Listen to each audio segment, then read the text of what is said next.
of the role of the educator in alerting parents to the downside of overdependence on screen? Do you see there's a role there for educators? Oh, absolutely. I mean, it's sort of sneaked into the SPHE curriculum in the last few years.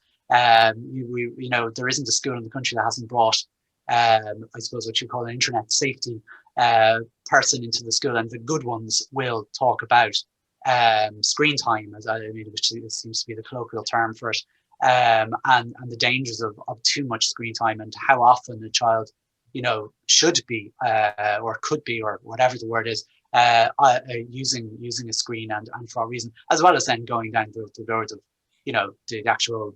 And do you find they're well attended, these presentations? In my experience, I found them very badly attended, particularly by younger parents. Yeah, I mean, the trouble with a lot of these things is that the people that need to be there never come, but the people that don't need to be there do need to be there. And I think that's with anything, unfortunately, when it comes to, people are very time poor, and people may have to make choices about what they attend in their own time. In some ways, if you're trying to reach parents in schools, it can be quite difficult, and your job in a way. I mean, the only thing I can compare it to is when we're trying to do food education at the moment.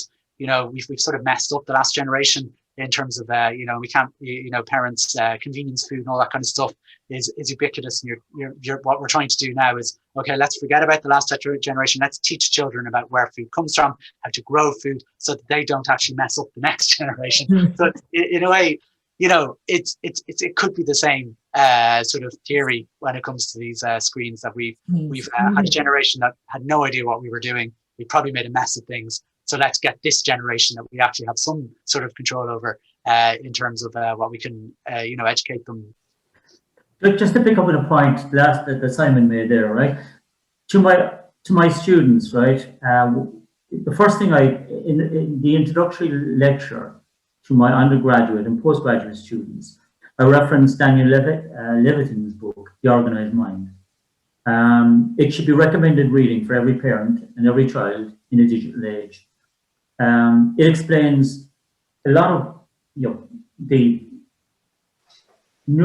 neurological and psychological impacts of digital technology, but also, and most importantly, provides them with sound advice and coping mechanisms in order to maximize the use of digital technology while minimizing any the very real and possible side effects.